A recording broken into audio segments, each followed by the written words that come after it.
Hey guys, it's Caitlin without Sarah, but welcome back to our channel.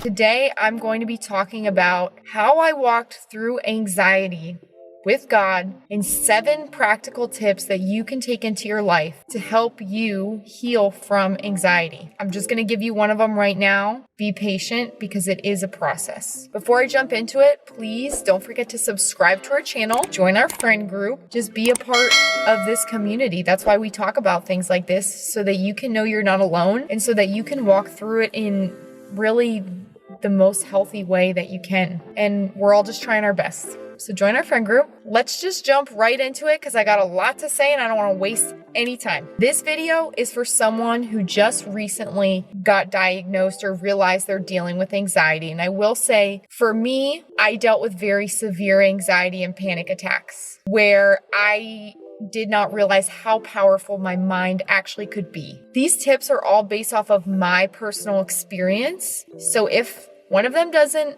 stick with you or if one of them offends you, well, this is what worked for me. I would just encourage you to pray about that and ask God for the best way to walk through your anxiety because I'm not God.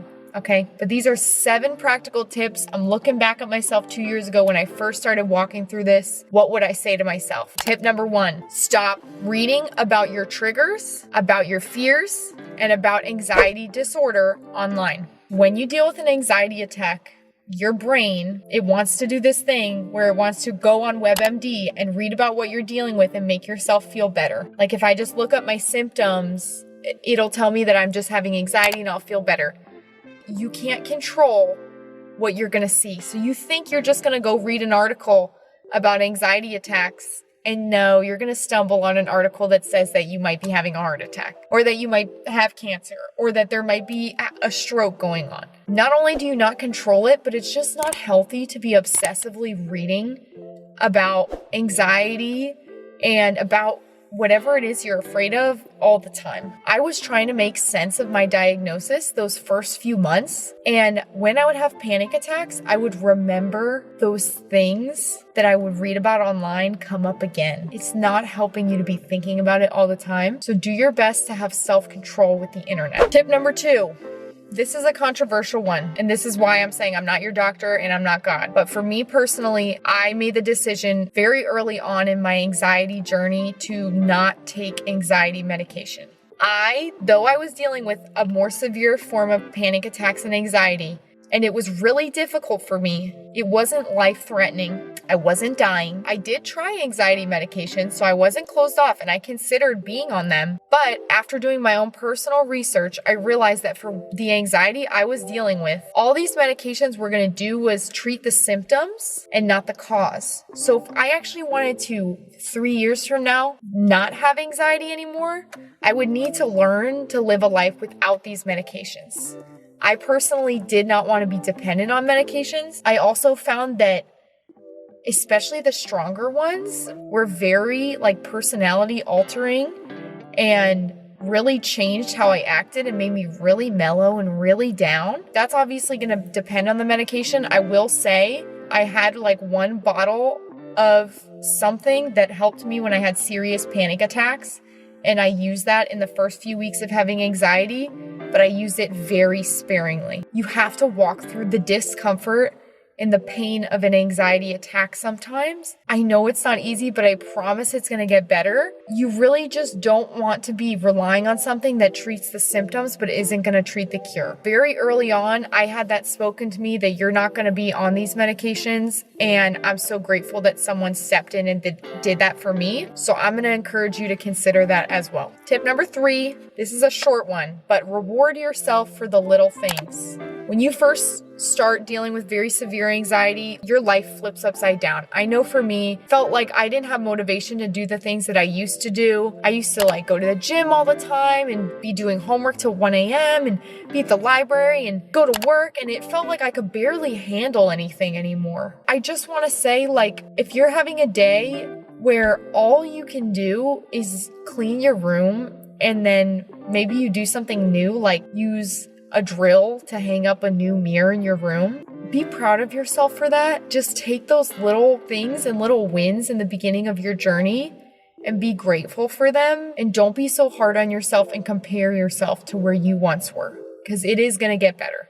It's just a tough period of life right now. And that kind of transitions into my fourth tip, which is not really a tip so much as a mentality to have. Yes, you're different now, but you're not worse off and you're not lost. And the person that you once were is still there. You're just going to be stronger. When I started dealing with anxiety, I felt a very heavy sadness when I would look back at the woman I used to be. I felt like I used to be so much more fun, so much less uptight, certainly so much less fearful. And now I'm walking through this whole new me that is super sensitive, gets triggered by certain things, can't be in certain situations without having to step out and take a break because I'm having an anxiety attack. I was so hard on myself by comparing myself to who I used to be. Anxiety does change your life, but so does everything difficult that we go through. And just like everything difficult that we go through, when you walk through it, you will be grateful that you did, and you will be better off than before the anxiety. So I know this is a really difficult time for you right now, but resist the urge to compare yourself to who you used to be. And know that when God heals you from this anxiety and when you walk free of it, you're going to be better off. Because I know I am now. I have more depth and I have a deeper relationship with God. And I have more trust in God. I wouldn't change it for anything. Number 5, find a psalm that you can recite in very scary moments of anxiety. If you deal with panic attacks, which I did, I actually ended up finding a psalm. It's Psalm 18. And that was my go-to psalm when I dealt with panic attacks. I remember one day specifically, I was sitting in class. It was a normal day. I was feeling fine. And then all of a sudden the symptoms started flaring up again. I had to go to the bathroom because I was dealing with a panic attack. And I had recited that psalm so many times, reading it from my phone Bible in my room, that I began to remember the first few lines. And I went in the bathroom and no one was in the bathroom. And I just started saying the words of the psalm out loud. The Lord is my rock, my fortress, my deliverer. Did it make the symptoms go away immediately? No, but after a few minutes, they did. And was it like that every time? No, but what it did is it built and reinforced my trust in God. And it reminded me of the truth, because God is your rock. He is your fortress. He is your deliverer. Even though that might not help your body sometimes in the midst of an anxiety attack, it's going to help your mind, because you're going to be able to look back at every time you thought you were going to die or thought that this was something serious and it didn't. And you're going to remember how you turned and you trusted in God. And those words that you recited, you'll realize just how true they are. And I understand that you might get distracted because it's so scary and so real that you might stop wanting to recite it and be like, no, I'm dying. It's okay. Don't be hard on yourself. Be patient with yourself. But do make that a practice, because those words are true. And God really is with you.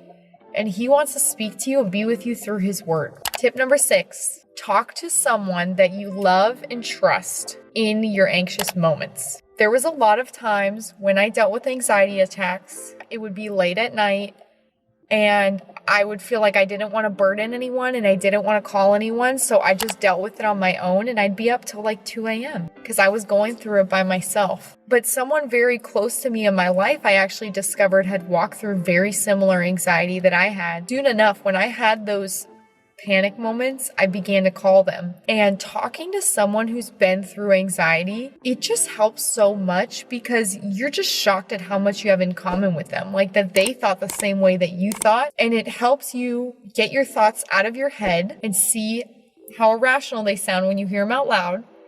And then it also helps hearing someone else has walked through the same thing and yet they're alive and they're okay too. You might not have anyone in your life who's walked through anxiety. That's okay. Pick a trusted friend who is going to be able to learn and accommodate for you. But do not rely on a boyfriend or a girlfriend. Do not rely on a boyfriend or a girlfriend, because they're not your husband and they're not your wife. And so they really should not be your spiritual rock during this time. Because if y'all break up, and I know what you're thinking, no, we're going to end up together forever, blah, blah, blah. I don't care. Until you're married, it's not official like that. If y'all break up, your whole foundation is going to be wrecked because you've relied on this person. If they help you through it sometimes, like obviously that's okay for them to comfort you, but I would really challenge you to search for someone outside of your significant other, unless they're your husband or wife, to be your rock during this time. Last tip, pray for this to end. I can't stress this enough. No matter how long this journey is, no matter how hopeless it feels, no matter how many times it feels like you revert back and you're not getting better, pray with the end in mind and keep the end in mind. Because what I don't want is for you to just keep dealing with this in 10 years from now. It's just who you are. I promise you, you do not have to live with this for the rest of your life. Maybe it takes time to heal. I am not rushing anyone to be cured, but if you just accept it and you just accept that this is how your brain is and this is your whole life and this defines you, then it will, and that will be the end of it. The power of life and death are in your tongue. So when you pray, I want you to pray and ask God to heal you. Know that God might not heal you for a long time.